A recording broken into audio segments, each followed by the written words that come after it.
So guys, जैसा कि हमने पिछले एपिसोड में देखा, जियोयान बोधिसत्व ट्री के नीचे एलाइनमेंट प्राप्त करने लगा था। हुन्यू और जियो फेंग उसे रोकना चाहते थे, इसीलिए उन्होंने उस पर हमला कर दिया। लेकिन जियोयान बोधिसत्व ट्री की प्रोटेक्शन में था, इसीलिए उसे जरा भी नुकसान नहीं पहुंचा सके। जूनर को उन दोनों पर काफी गुस्सा आ रहा था, मगर वक्त की नजाकत को देखते हुए उसने उन पर हमला नहीं किया। धीरे धीरे जियोयान का एलाइनमेंट पूरा हो गया था। अब उसकी ताकत फाइट वेनेरेट रियल्म के 9th स्टेज के पीक तक पहुंच चुकी थी। उसे बोधिसत्व ट्री से बहुत ही हाई क्वालिटी के सीड्स मिले थे, इसीलिए हर कोई उन्हें पाना चाहता था। होन्यू और जियो फेंग के अंदर लालच जाग उठा। उन्होंने जियोयान से मीठे लफ्जों में बात करने की कोशिश की, लेकिन जियोयान ने उन्हें बस ललचाया, मगर बोधिसत्व सीड देने से साफ इनकार कर दिया और उन्हें अपने साथियों में बांट दिया। यह देखकर वो दोनों बुरी तरह से भड़क गए और लड़ाई के लिए तैयार हो गए, मगर जियोयान ने हुन्यू को एक ही पंच में बुरी तरह हरा दिया। बाकी सभी भी घायल हो चुके थे। जियोयान सोच रहा था, हुन क्लेन और एशियन फिनिक्स डेमोनिक क्लेन के सारे यंग डिसेबल यहाँ मौजूद है, तो इन्हें खत्म करने का ये बहुत अच्छा मौका है। पर तभी वो पूरी जगह हिलने लगी, क्योंकि बोधिसत्व स्पेस हब कोलैप्स होने लगा था। अब सीन कट होकर बोधिसत्व ट्री के बाहरी इलाके में जाता है, जहाँ नालन और बाकी मेंबर्स मौजूद थे। बोधिसत्व ट्री में से अब बहुत तेज एनर्जी बाहर निकलने लगी थी और पूरी जमीन कांप रही थी। धीरे धीरे वो विशाल पेड़ धरती में समाने लगा, क्योंकि उसके गायब होने का वक्त आ चुका था। इस प्रोसेस की वजह से ही यह दिव्य एनर्जी चारों ओर फैल रही थी। फिर 3 वॉइड क्रैक से खुलते हैं, जिनमें से जियोयान और उसके साथी बाहर आते हैं। दूसरे पोर्टल से हुन्यू और जियो फेंग के साथी निकलते हैं। नालन अपनी मास्टर यूनियन को देखकर बहुत खुश हो जाती है। यूनियन कहती है, मुझे माफ करना, मेरी वजह से तुम्हें बहुत चिंता करनी पड़ी होगी। किंगलिन तेजी से मेडुसा और लिटिल फेई डॉक्टर के पास आती है और पूछती है, यंग मास्टर जियोयान कहाँ है। दोनों पीछे की ओर देखते हैं, क्योंकि जियोयान अब भी बोधिसत्व ट्री के पास खड़ा था। वो उसे आखिरी बार देख रहा था और धीरे से कहता है, थैंक्स, तुमने मेरी बहुत मदद की। जियोयान के पास उस पेड़ की कुछ बची हुई ऊर्जा आती है और देखते देखते वो विशालकाय बोधिसत्व ट्री धरती की गहराइयों में पूरी तरह समा जाता है। अब वो अगले 1000 सालों तक किसी के सामने नहीं आएगा। जियोयान अपने भीतर उसे महसूस कर रहा था, क्योंकि बोधिसत्व ट्री ने उसके अंदर बोधिसत्व हार्ट प्लांट कर दिया था। वो मुस्कुराते हुए कहता है, मुझे यकीन है हम दोबारा जरूर मिलेंगे। कमांडर कियांग कहता है, काफी अफसोस की बात है कि हम बोधिसत्व हार्ट को देख भी नहीं पाए, लेकिन उन्हें क्या पता था कि वही बोधिसत्व हार्ट अब जियोयान के अंदर पनप रहा था, एक एनर्जी के रूप में। जियोयान सोचता है, अगर मैं इस बोधिसत्व हार्ट को पूरी तरह रिफाइन कर लूं तो मैं संत लेवल तक पहुंच सकता हूं। इसके बाद जियोयान अपने साथियों के पास लौटता है और पूछता है कि क्या तुम सब ठीक हो। जूनर जवाब देती है, हाँ हम ठीक हैं। जियोयान कहता है, हम थोड़ी देर यहाँ आराम करेंगे, फिर तुरंत वापस लौट चलेंगे। लेकिन तभी अचानक हेवन डीमन फिनिक्स की ऊर्जा उस पूरी जगह को ढक लेती है। देखते देखते वहाँ एक विशाल बैरियर क्रिएट हो जाता है। सभी हैरान है, आखिर ये हो क्या रहा है। यूनियन को कुछ समझ नहीं आ रहा, ना ही जूनर को अंदाजा है कि ये किसकी चाल है। किसी ने उस जगह को पूरी तरह सील कर दिया था, यानी अब वो बाहरी दुनिया से बिल्कुल अलग हो चुके थे। जियोयान कहता है, ये किसी और का नहीं बल्कि उसी हेवन डीमन फिनिक्स ट्राइब के मेंबर का काम है, जिसने अपनी स्पेस टेक्निक से इस जगह को सील किया है। लगता है ये फिनिक्स ट्राइब के लोग अभी भी हुन क्लेन के कुत्ते बने रहना चाहते हैं। जियो फेंग मुस्कुराता है, क्योंकि उसने हुन्यू के साथ मिलकर एक गहरी साजिश रची होती है। वो कहता है, भाई अब वक्त आ गया है इनके खिलाफ एक्शन लेने का। हुन्यू एक स्पेस जेट निकालता है और उसे क्रश कर देता है। तुरंत एक बेहद तेज एनर्जी निकलती है, जिससे वॉइड में दरारें पड़ जाती है। जियोयान उस एनर्जी को रोककर अपने सभी साथियों को प्रोटेक्ट करता है, लेकिन उसी एनर्जी से एक नया पोर्टल खुल जाता है, जिससे बहुत तेज डार्क एनर्जी बाहर निकलने लगती है। जूनर घबरा जाती है, यह तो हाफ फाइट संत का हो रहा है। जियोयान गुस्से में कहता है, ये लोग वाकई जिद्दी और मूर्ख हैं। हुन क्लेन अब हमें मारने के लिए किसी एक्सपर्ट को यहाँ समन कर रहे हैं। तभी काले धुएं के बीच से एक बूढ़ा एल्डर बाहर आता है। उसका शरीर इतना कमजोर था कि जैसे हड्डियों में जान ही न हो, मगर उसके अंदर की शक्ति बेहद खतरनाक थी। वो जैसे ही अपनी आंखें खोलता है, एक तेज एनर्जी चारों तरफ फैल जाती है। वो और कोई नहीं बल्कि ओल्ड गुयू था, जो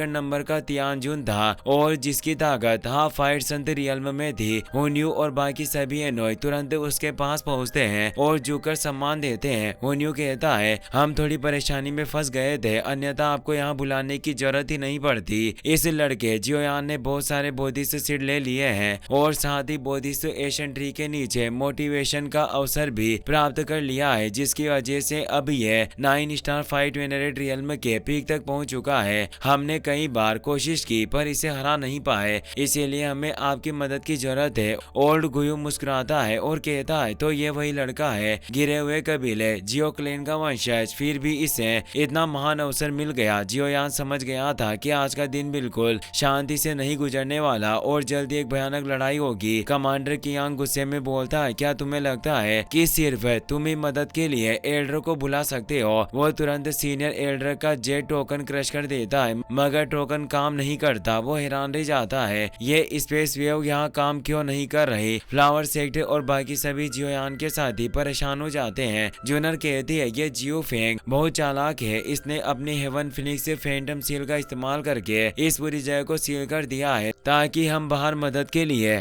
कोई स्पेस वेव ना भेज सके। कमांडर कियांग गुस्से से बोलता है, तो इन कमीने लोगों ने पहले ही हमें फंसाने का प्लान बना रखा था। तभी ओल्ड गुयू कहता, यहाँ तो पहले से ही गु कबीले के जूनियर मौजूद है। उसकी नजर जूनियर पर जाती है, ओ तो तुम वही हो, गु क्लैन की यंग मिस जूनियर। तुम्हारे पास golden level divine blood line है, इसीलिए तुम्हें गु क्लैन का सबसे उत्तम व्यक्ति कहा जा सकता है। उसकी आंखों में अब लालच झलकता है। वो जूनियर की ब्लड लाइन पाना चाहता था ताकि वो गॉड लेवल तक पहुंच सके। कमांडर कियांग गरजता है, क्या तुम हॉल ऑफ सोल्स के लोग हमारे गु क्लैन को चैलेंज कर रहे हो? मगर वो बूढ़ा बस मुस्कुराता रहता है। उसकी नजरें अब भी जूनियर की ब्लड लाइन पर टिकी थी। हुन्यू कहता है, ओल्ड एल्डर ज्यादा देर मत कीजिए, सबसे पहले आपको जियोयान को पकड़ना चाहिए। ओल्ड गुयू मुस्कुराकर जवाब देता है, मेरे लिए अपनी इन पुरानी हड्डियों को चलाना पहले से ही मुश्किल है। अब जब मैं बाहर आ ही गया हूँ तो इतनी जल्दबाजी में एक्शन क्यों लूं? मुझे तो अपने शिकार का मजा लेना है। उसे ये एहसास नहीं था कि जियोयान कितना काबिल है। हालांकि हुन्यू ये बात अच्छे से जानता था, लेकिन सेकंड तियानजुन के सामने कुछ कह नहीं सका। अब वो खुद का परिचय देता है, मैं हूँ ओल्ड गोस्ट गुयू, तुम मुझे सेकंड तियानजुन भी कह सकते हो। तो बताओ जियो क्लैन के यंग लड़के, क्या तुम खुद ही मेरे हुन कबीले में शामिल होना चाहोगे या पहले लड़ाई का अनुभव लेना चाहते हो? जियोयान परेशान हुए कहता है, एक हाफ फाइट संत से भिड़ना आसान नहीं होगा, शायद मुझे इसे संभालने के लिए फायर लोटस का इस्तेमाल करना पड़ेगा। जूनर जवाब देती है, ठीक है, हम तुम्हारे लिए वक्त खरीदेंगे, तुम लोटस को रिफाइन करो, हम इसे संभाल लेंगे। जियोयान कहता है, सब लोग सावधान रहना, ये आसान नहीं होगा। वो सभी बिना किसी डर के लड़ाई के लिए तैयार हो जाते हैं और अपने ओरा को एक्टिवेट कर लेते हैं। ओल्ड गुयू कहता है, गु क्लैन की डिवाइन ब्लड लाइन को आज मैं अपने हाथों से जाने नहीं दूंगा। अगर तुमने भागने की कोशिश की तो कोई नहीं बचेगा। वो अपने बोन वेपन से बहुत शक्तिशाली एनर्जी निकालने लगता है। पूरा आसमान डार्क पर्पल एनर्जी से भर जाता है और तेज थंडर जैसी गड़गड़ाहट गूंजती है। अब उसकी डार्क सोल बॉडी बाहर आ जाती है। एक विशालकाय और भयानक रूप में जियोयान अपनी चारों हेवनली फ्लेम्स को एक साथ मर्ज करता है और एंग्री बुद्धा फायर लोटस को रिफाइन करने लगता है। हुन्यू घबरा जाता है, ये क्या? ये लड़का अपनी सभी हेवनली फ्लेम्स को मर्ज कर रहा है। ये मर्जिंग बेहद खतरनाक और पावरफुल है, हमें इसे रोकना होगा। और फिर वो अपने सभी हुन क्लैन के एल्डर के साथ जियोयान पर हमला करने के लिए आगे बढ़ जाता है। जियो फेंग भी फेंग किंगर और बाकी 2 एल्डर्स के साथ हमला करने आगे बढ़ती है, लेकिन उन कबीले और फ्लावर सेट के मेंबर्स भी उनसे भिड़ जाते हैं और वहाँ एक भयानक जंग छिड़ जाती है। कमांडर कियांग अब हुन्यू से लड़ने लगता है, वहीं किंग लेन और गु कबीले के बाकी मेंबर्स उन सोल एनोई से टकरा रहे होते हैं। हुन्यू एक ताकतवर हमला करता है जिससे कमांडर कियांग बच नहीं पाता और सीधा पहाड़ से जा टकराता है। अब जूनर, मेडुसा और लिटिल फेई डॉक्टर तीनों एक एक करके उस सोल बॉडी पर हमला करने आगे बढ़ते हैं। जूनर अपने गोल्डन एम्परर हेवनली फ्लेम का इस्तेमाल करती है जो चौथे नंबर की हेवनली फ्लेम थी और सिर्फ गु कबीले के पास थी। ही उस गोल्डन एम्पर फ्लेम के लगातार हमलों से जबरदस्ती विस्फोट होता है, लेकिन उस सोल बॉडी पर जरा भी असर नहीं होता और ना ही वो कमजोर पड़ती है। ओल्ड गुयू मुस्कुराकर कहता है, ये गोल्डन एम्पर फ्लेम वाकई चौथे रिंग की हेवनली फ्लेम कहलाने के काबिल है, पर तुम्हारा मौजूदा ताकत के साथ तुम इसकी पूरी शक्ति अनलिश नहीं कर सकती। इतना कहकर वो अपने सोल पाम से हमला करता है। जूनियर के पास बचने का कोई रास्ता नहीं था। तभी लिटिल फेरी डॉक्टर आगे आती है। वो अपनी वॉयफुल पॉइजन स्किल को एक्टिवेट करती है, जिससे उसके माथे पर अजीब सा निशान उभर आता है और एक वॉयफुल पॉइजन स्पीयर तैयार हो जाता है। वो पूरी ताकत से हमला करती है। ओल्ड गुयू अपने पाम से इस अटैक को रोकने लगता है। दोनों की टक्कर से जबरदस्ती एनर्जी रिलीज होती है। लिटिल फेरी डॉक्टर अपनी पूरी जान लगा देती है। तभी ओल्ड मुगो गुस्से में गरजता है, बहुत हो गया, अब तुम्हारा अंत करने का वक्त आ गया है। वो अपनी सोल बॉडी की पावर को और बढ़ाता है और एक वॉयफुल स्पीयर को तोड़कर सारी एनर्जी बिखेर देता है। वो कहता है, तुम लड़कियां मुझे रोकने के लायक नहीं हो। अब मेडुसा गुस्से में आगे बढ़ती है और कहती है, बुड्ढे ज्यादा अहंकारी मत बनो। ओल्ड मुगु अपने पंच से मेडुसा पर हमला करती है, पर वो उसके वार से बचकर सीधा उसके सामने पहुंच जाती है। वो अपनी तलवार से उसके सिर पर वार करने वाली थी, लेकिन ओल्ड मुगु ने उसे एक ही झटके में दूर कर दिया। मेडुसा ने हार नहीं मानी, उसने अपना धनुष निकाला और लिटिल फेरी डॉक्टर ने दूसरी तरफ से मोर्चा संभाला।